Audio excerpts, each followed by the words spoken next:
नमस्कार दोस्तों, हमारे सामने प्रश्न है कि ठोस धातु की तुलना में धातु चूर्ण प्रभावी उत्प्रेरक है क्यों। हमें ये बताना है कि हमारे पास में एक ठोस धातु है और उसी की जगह हमारे पास में क्या है, बहुत सारा है उसका चूर्ण है, छोटा छोटा चूरा है। तो हमको ये बताना है कि आपके जो चूरा होगा, छोटा छोटा चूर्ण होगा, ये प्रभावी उत्प्रेरक है इस ठोस धातु की अपेक्षा। तो ये प्रभावी है, ये नहीं है, ऐसा क्यों होता है। तो दोस्तों, हम सभी लोग जानते हैं कि यदि आपके कोई धातु ठोस अवस्था में है तो क्या होता है, ठोस अवस्था में इसका जो सतही क्षेत्रफल होता है, जो आपके सतही क्षेत्रफल है वो क्या हो जाएगा, इसके चारों ओर का ये क्षेत्रफल हो जाएगा। तो सतही क्षेत्रफल क्या हो जाता है, वो क्या होता है, वो बहुत ही कम होता है। लेकिन जब आप इसको क्या कर देते हैं दोस्तों, आप इसको चूर्ण रूप में बदल देते हैं, तो चूर्ण रूप में बदलने पर क्या होता है, इसका जो सतही क्षेत्रफल होता है, जो आपके सतही क्षेत्रफल हो जाएगा, वो क्या हो जाएगा, आपके बहुत ही अधिक हो जाएगा। क्योंकि आप लोग जानते हैं कि जब आप इसको असंख्य ऐसे छोटे छोटे अणुओं के रूप में बदल देंगे तो प्रत्येक अणु का अपने चारों ओर का कुछ क्षेत्र होता है जो कि बढ़ जाएगा। तो सतही क्षेत्रफल क्या हो जाता है दोस्तों, इससे क्या हो जाता है, बहुत अधिक हो जाता है।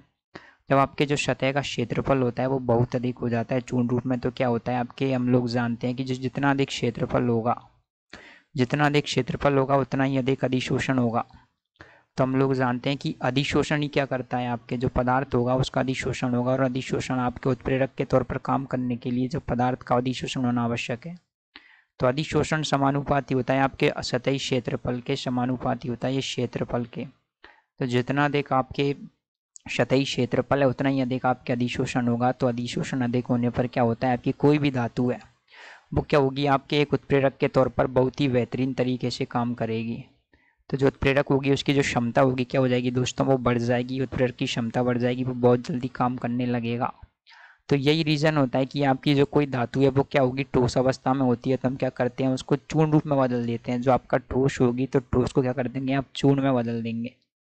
चूर्ण में बदलने से क्या होता है, इसका सतही क्षेत्रफल बढ़ जाता है, जो सतह का क्षेत्रफल होता है वो बढ़ जाता है। तो क्या होता है, आपके अधिशोषण की मात्रा बढ़ जाती है, अधिशोषण जल्दी होने लगता है, तो आपकी जो भी क्रिया है वो जल्दी संपन्न होने लगती है। जो हमारा अभिक्रिया होने वाला समय होता है वो कम हो जाता है, और इस प्रकार से हमें जो भी उत्पाद बनाना होता है वो क्या होता है, जब तुरंत प्राप्त हो जाता है। इसीलिए जो आपका उत्प्रेरक होता है वो क्या होगा, आपके ठोस की जगह क्या किस में काम में आना चाहिए दोस्तों, ये काम में आना चाहिए चूर्ण रूप में। क्योंकि उत्प्रेरक का काम होता है, उत्प्रेरक क्या होता है दोस्तों, एक प्रकार का माध्यम होता है। मान लीजिए एक फुटबॉल का मैदान होता है जहाँ पर आप क्या कर रहे हैं, फुटबॉल खेल रहे हैं। यदि आपका जो फुटबॉल का मैदान क्या है दोस्तों, आपको गड्ढों से युक्त है, खराब है, तो क्या करेंगे आप, इसमें मैच नहीं खेल पाएंगे। उसी प्रकार से जो उत्प्रेरक होता है एक प्रकार का जो अभिक्रियाओं के लिए फुटबॉल का मैदान है। जो आपके अभिकारक हैं वो क्या है, यहाँ पर फुटबॉल के खिलाड़ी हैं। तो क्या होता है, यदि उत्प्रेरक बेहतर होगा, फुटबॉल का मैदान बड़ा होगा, तो आप उसमें ढंग से क्या करेंगे, आप फुटबॉल खेल सकते हैं। उसी प्रकार से ये होता है। तो कारण ये होता है दोस्तों कि ठोस धातु की तुलना में धातु चूर्ण प्रभावी उत्प्रेरक है। क्योंकि क्या होता है, धातु चूर्ण के रूप में बदलने पर उसका जो सतही क्षेत्रफल है बहुत अधिक हो जाता है, जिससे उसका जो अधिशोषण है वो बढ़ जाता है, और जिसकी वजह से आपके उत्प्रेरक की जो प्रभाविता है वो बढ़ जाती है। Thank you.